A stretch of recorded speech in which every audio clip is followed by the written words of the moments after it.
Welcome to ട്രൈഡൂട്ട്. നമുക്ക് ഇന്നത്തെ US ഓയിലിന്റെ price movement analysis ഒന്ന് നോക്കാം. അതിനുവേണ്ടി വൺ ഡേ ചാർട്ടാണ് എടുത്തിരിക്കുന്നത്. വൺ ഡേ ചാർട്ടിൽ നോക്കിയാൽ കാണാം, ഇന്നലെ പറഞ്ഞിട്ടുണ്ടായിരുന്നു മാർക്കറ്റ് വളരെ സ്ട്രോങ് ആയിട്ടുള്ള ഒരു സപ്പോർട്ട് ഏരിയയിലേക്കാണ് വന്ന് നിൽക്കുന്നത് എന്നുള്ളത്. അപ്പൊ അതുകൊണ്ട് അവിടെ നിന്നൊരു ബുള്ളിഷ് മൂവ്മെന്റ് കിട്ടാനുള്ള സാധ്യത ഉണ്ട് എന്ന് പറഞ്ഞിട്ടുണ്ടായിരുന്നു. അതുപോലെ തന്നെ സംഭവിച്ചിട്ടുണ്ട്. ഇന്നലെ നല്ലൊരു ബുള്ളിഷ് ക്യാൻഡിലായിരുന്നു.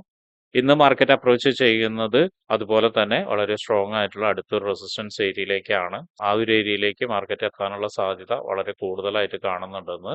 അപ്പോൾ റെസിസ്റ്റൻസും സപ്പോർട്ടും വൺ ഡേ ചാർട്ടിൽ മാർക്ക് ചെയ്തിടുന്നുണ്ട്. നമുക്കിനി ചെറിയ ടൈം ഫ്രെയിമിലേക്ക് പോയിട്ട് കുറച്ച് കാര്യം കൂടി അനാലിസിസ് ചെയ്യാനുണ്ട്. അതിനുവേണ്ടി 1 അവറിലേക്കാണ് പോകുന്നത്. 1 അവറിലേക്ക് പോകുന്ന സമയത്ത് വളരെ ഇമ്പോർട്ടന്റ് ആയ ഒരു ഏരിയയിലേക്കാണ് മാർക്കറ്റ് ഇപ്പോൾ അപ്രോച്ച് ചെയ്യുന്നത്. ഈ ഒരു ഏരിയ എന്ന് പറഞ്ഞാൽ നോക്കിയാൽ കാണാം 1 അവറിന്റെ റെസിസ്റ്റൻസ് ഏരിയയാണ്. ഇവിടെ നോക്കിയാൽ കാണാം പലതവണ മാർക്കറ്റ് ഇവിടേക്ക് വന്നിട്ട് നല്ല രീതിയിൽ റിയാക്ഷൻ തന്നിട്ടുണ്ട്. ഇത്തവണയും മാർക്കറ്റ് മുകളിലോട്ട് കയറി പോകുന്നുണ്ട്. ഇത്തവണ പോകുന്നതിന്റെ പ്രത്യേകത എന്തെന്ന് ചോദിച്ചു കഴിഞ്ഞാൽ ലാസ്റ്റ് ക്രിയേറ്റ് ചെയ്ത ലോയിനെ ബ്രേക്ക് ചെയ്തിട്ടാണ് സപ്പോർട്ട് എടുത്തിട്ടാണ് മുകളിലോട്ട് പോകുന്നത്. അതുകൊണ്ട് തന്നെ ഒരുപക്ഷെ ഈ റെസിസ്റ്റൻസ് ഏരിയ ബ്രേക്ക് ചെയ്യാനുള്ള സാധ്യത കാണുന്നുണ്ട്.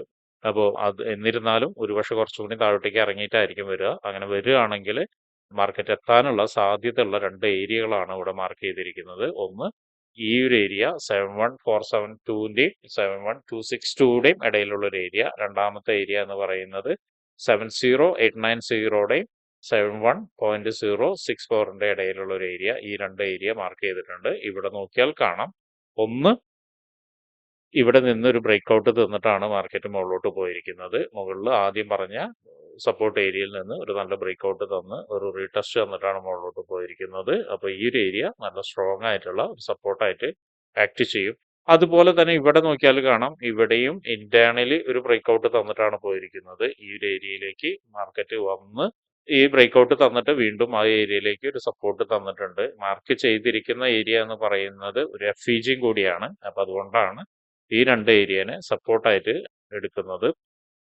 ഇനി മറ്റൊരു കാര്യം കൂടി ശ്രദ്ധിച്ചാൽ കാണാം, ഇവിടെ നിന്ന് ഒരു ട്രെൻഡ് ലൈൻ ഉണ്ടായിരുന്നു. ആ ട്രെൻഡ് ലൈനെ ബ്രേക്ക് ചെയ്തിട്ടും കൂടിയാണ് ഇന്നലെ മാർക്കറ്റ് മുകളിലോട്ട് പോയത്. ട്രെൻഡ് ലൈനെ ബ്രേക്ക് ചെയ്ത് മാർക്കറ്റ് കൃത്യമായി റെസ്പെക്ട് ചെയ്തിട്ടാണ് മുകളിലോട്ട് പോയിരിക്കുന്നത്. ആ മുകളിലോട്ട് പോകുന്ന സമയത്ത് മറ്റൊരു ട്രെൻഡ് ലൈനും കൂടി ഉണ്ടായിരുന്നു. അപ്പൊ നോക്കിയാൽ കാണാം, ഇവിടെ ഒരു ട്രെൻഡ് ലൈൻ ഉണ്ട്. ആ ട്രെൻഡ് ലൈനെ റെസ്പെക്ട് ചെയ്തിട്ടാണ് മുകളിലോട്ട് പോയിരിക്കുന്നത്. അതിനൊരു ചാനലായിട്ട് എടുക്കുകയാണെങ്കിൽ നോക്കിയാൽ കാണാം, അതിനെയും കറക്റ്റായിട്ട് റെസിസ്റ്റൻസ് എടുത്തിട്ടാണ് താഴോട്ടേക്ക് മുകളിലോട്ടും പോയിരിക്കുന്നത്. അപ്പോൾ ഒരു പക്ഷേ ഈ ഒരു ഏരിയയിലേക്ക് എത്തുന്ന സമയത്ത്, അതായത് 1 അവറിന്റെ ഈ ഏരിയയിലേക്ക് എത്തുന്ന സമയത്ത് ഒന്ന് ബ്രേക്ക് ചെയ്തിട്ട് വീണ്ടും ഒന്ന് താഴോട്ടേക്ക് ഇറങ്ങാനുള്ള ഒരു സാധ്യത കാണുന്നുണ്ട്. അങ്ങനെ കാണുന്നുണ്ടെങ്കിൽ അതൊരു പുൾ ബാക്ക് ആയിരിക്കും. ആ പുൾ ബാക്കിന്റെ സാധ്യതയാണ് നേരത്തെ പറഞ്ഞത്. ഏറെക്കുറെ ഇവിടേക്ക് ഈ ഒരു ഏരിയയിലേക്ക് എത്താനുണ്ട്, അല്ലെങ്കിൽ ഈ ഏരിയയിലേക്ക് എത്തുന്ന സമയത്ത് നല്ലൊരു സപ്പോർട്ടായിട്ട് ആ ഏരിയ ആക്ട് ചെയ്യുന്നുള്ളത്. ഇനി നമുക്ക് എൻട്രി സാധ്യതകളെ കുറിച്ചിട്ട് 50 മിനിറ്റ്സിലോട്ട് പോയിട്ട് ഒന്ന് നോക്കാം. 50 മിനിറ്റ്സിലോട്ട് വരുന്ന സമയത്ത് നമ്മൾ നേരത്തെ വരച്ചിരിക്കുന്ന വൺ ഡേ ചാർട്ടിന്റെ റെസിസ്റ്റൻസ് ഏരിയ ഒന്ന് മാറ്റം വരുത്തിയിട്ടുണ്ട്. 50 മിനിറ്റ്സുമായിട്ട് ഒന്ന് അഡ്ജസ്റ്റ് ചെയ്ത് വെച്ചിട്ടുണ്ട്. ഇവിടെ നോക്കിയാൽ കാണാം, ഇവിടെ നിന്ന് ഒരു നല്ല രീതിയിൽ ഒരു സപ്ലൈ നടന്ന ഏരിയ ആണ്. പ്ലസ് അവിടെ ഒരു ഇംബാലൻസും കൂടിയുണ്ട്. ആ ഒരു ഇംബാലൻസിനെയും കൂടിയിട്ട് മാർക്ക് ചെയ്ത് വെക്കുന്നുണ്ട്. വലിയൊരു ഇംബാലൻസ് ആണ്, അത് റീടെസ്റ്റ് ചെയ്യാത്ത ഇംബാലൻസ് കൂടിയാണ്. അപ്പോൾ അതിനെ മാർക്ക് ചെയ്ത് വെക്കുന്നുണ്ട്.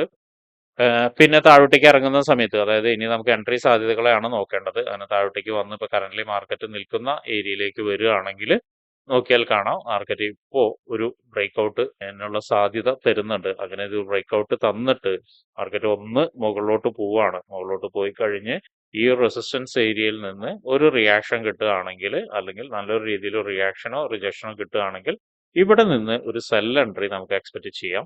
ആ ഒരു സെൽ എൻട്രി എന്ന് പറയുന്നത് ആദ്യത്തെ ടാർഗറ്റ് ഈ ട്രെൻഡ് ലൈൻ ആയിരിക്കണം. അല്ലെങ്കിൽ ഈ ട്രെൻഡ് ലൈൻ ബ്രേക്ക് ചെയ്ത് കഴിഞ്ഞാൽ രണ്ടാമത്തെ ടാർഗറ്റ് എന്ന് പറയുന്നത് ഈ ഏരിയ ഒരു സപ്പോർട്ടായിട്ട് ആക്ട് ചെയ്യാനുള്ള സാധ്യത കാണുന്നുണ്ട്. ആ ഒരു സപ്പോർട്ട് ഏരിയയിലേക്ക് മാർക്കറ്റ് വന്നു കഴിഞ്ഞാൽ നമുക്ക് അവിടെ നിന്നിട്ട് ഒരു എൻട്രി കൂടി സാധ്യത ഉണ്ട്.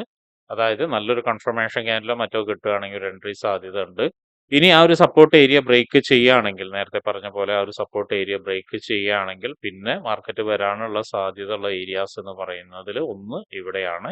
അതിനു മുന്നേ പ്രധാനപ്പെട്ട ഏരിയാസ് 50 മിനിറ്റ്സിലുണ്ട്. നോക്കിയാൽ കാണാം, ഇതൊരു പ്രധാനപ്പെട്ട ഏരിയ ആണ്. ഇവിടേക്കും എത്താനുള്ള സാധ്യത കാണുന്നുണ്ട്. അപ്പൊ അതുകൊണ്ട് ഇവിടെ വെച്ചിട്ട് മാക്സിമം ഇവിടേക്ക് വെച്ചിട്ട് ഒരു ടാർഗറ്റ് അവസാനിപ്പിക്കുന്നതായിരിക്കും നല്ലത്. ഇവിടെ നിന്ന് വലിയ രീതിയിലൊരു ക്യാൻഡിൽ കൺഫർമേഷൻ ഒക്കെ തന്ന് താഴോട്ടേക്ക് ഇറങ്ങുകയാണ്. എസ്പെഷ്യലി ഈ ഒരു സപ്പോർട്ട് ഏരിയയിൽ നിന്ന് താഴോട്ടേക്ക് ഇറങ്ങുകയാണെങ്കിൽ മാത്രം നോക്കിയാൽ മതി. കാരണം എന്താണെന്ന് വെച്ചിട്ടുണ്ടെങ്കിൽ ഈ 15 മിനിറ്റിന്റെ സപ്പോർട്ട് ഏരിയയിൽ നിന്ന് ഒരുപക്ഷെ വലിയൊരു ക്യാൻഡിൽ താഴോട്ടേക്ക് ഇറങ്ങി കഴിഞ്ഞ ഒരു ഫേക്ക് ബ്രേക്ക്ഔട്ട് എന്നുള്ള രീതിയിലേക്ക് ചിലപ്പോൾ വീണ്ടും മുകളിലോട്ട് തന്നെ കയറി പോകാനുള്ള സാധ്യത കാണുന്നുണ്ട്. അപ്പൊ അതുകൊണ്ട് ഇവിടെ വരുന്നതിന് ശേഷം, അതായത് ഈ 15 മിനിറ്റിന്റെ സപ്പോർട്ട് അതിനൊരു കളർ ചേഞ്ച് ആക്കി ഇടുന്നുണ്ട്. 15 മിനിറ്റിന്റെ സപ്പോർട്ടിലേക്ക് എത്തുന്ന സമയത്ത് മാക്സിമം ഒരു ടാർഗറ്റ് വെച്ചിട്ട് ഒഴിവാവുക. എന്നിട്ട് അവിടെ നിന്നിട്ട് എങ്ങനെയാണ് മാർക്കറ്റ് ബിഹേവ് ചെയ്യുന്നത് എന്നുള്ള ബേസ് ചെയ്തിട്ട് മാത്രം ട്രേഡ് എടുക്കുക. അപ്പോൾ ഇതാണ് 50 മിനിറ്റ്സിന്റെ ഒരു സെൽ എൻട്രി എന്ന് പറയുന്നത്. ബൈ എൻട്രി എന്ന് പറയുന്നത് നേരത്തെ പറഞ്ഞ പോലെ തന്നെ ഈ ഒരു സപ്പോർട്ടിലേക്ക് 50 മിനിറ്റ്സിന്റെ മുൻപ് വരച്ചിരുന്ന സപ്പോർട്ട് അതിന്റെയും കളർ ചേഞ്ച് ചെയ്തിടുന്നുണ്ട്, യെല്ലോ ആക്കുന്നുണ്ട്. അതിലേക്ക് വരുന്ന സമയത്ത് നല്ലൊരു കൺഫർമേഷൻ കിട്ടുകയാണെങ്കിൽ നമുക്കൊരു ബൈ എൻട്രി എടുക്കാം.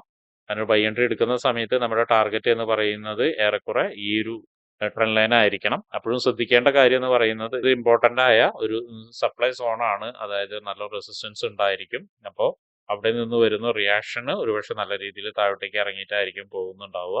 അല്ലെങ്കിൽ നമ്മൾ എക്സ്പെക്ട് ചെയ്യേണ്ട ഒരു കാര്യം എന്താണെന്ന് വെച്ചിട്ടുണ്ടെങ്കിൽ ഇതിന്റെ മുകളിൽ ബ്രേക്ക്ഔട്ട് ചെയ്ത് കിട്ടലാണ്. അങ്ങനെ ഇതിന്റെ മുകളിൽ ബ്രേക്ക്ഔട്ട് ചെയ്ത് കിട്ടിയിട്ടുണ്ടെങ്കിൽ വീണ്ടും ഈ ഒരു ഏരിയ വരെ, അതായത് 73,400 വരെയൊക്കെ മാർക്കറ്റ് മൂവ് ചെയ്യാനുള്ള സാധ്യത കാണുന്നുണ്ട്. അപ്പൊ അതൊന്ന് നോട്ട് ചെയ്ത് വെക്കുന്നത് നന്നായിരിക്കും. അപ്പൊ ഇത്രയാണ് ഇന്നത്തെ US ഓയിലുള്ള പ്രൈസ് മൂവ്മെന്റ് അനാലിസിസ്, അതുപോലെ തന്നെ എൻട്രി സാധ്യതകളും പറഞ്ഞിരിക്കുന്നത്. അപ്പൊ ട്രേഡ് എടുക്കുന്ന ആളുകൾ ഈ പറഞ്ഞ ഏരിയയിലേക്ക് വരുന്ന സമയത്ത് മാർക്കറ്റ് എങ്ങനെ ബിഹേവ് ചെയ്യുന്നു എന്നുള്ള ബേസ് ആയിട്ട് ട്രേഡ് എടുക്കാൻ ശ്രമിക്കുക. അപ്പൊ ഇങ്ങനെയുള്ള കാര്യങ്ങളൊക്കെ നിങ്ങൾക്ക് പഠിക്കാൻ താല്പര്യമുണ്ടെങ്കിൽ ട്രേഡ് റൂട്ടുമായിട്ട് ബന്ധപ്പെടാം. അതും ഫ്രീ ആയിട്ട് ട്രേഡിങ്ങിന്റെ കാര്യങ്ങളൊക്കെ നിങ്ങൾക്ക് പഠിക്കാവുന്നതാണ്. അതിനു വേണ്ടിയിട്ട് ഈ വീഡിയോയുടെ ഡിസ്ക്രിപ്ഷനിൽ ഒരു ഗൂഗിൾ ഫോം കൊടുത്തിട്ടുണ്ട്. ആ ഗൂഗിൾ ഫോം കൃത്യമായി വായിച്ച് അതിലുള്ള കണ്ടീഷൻസ് ഒക്കെ ഓക്കെ ആണെങ്കിൽ മാത്രം ഫിൽ ചെയ്യുക.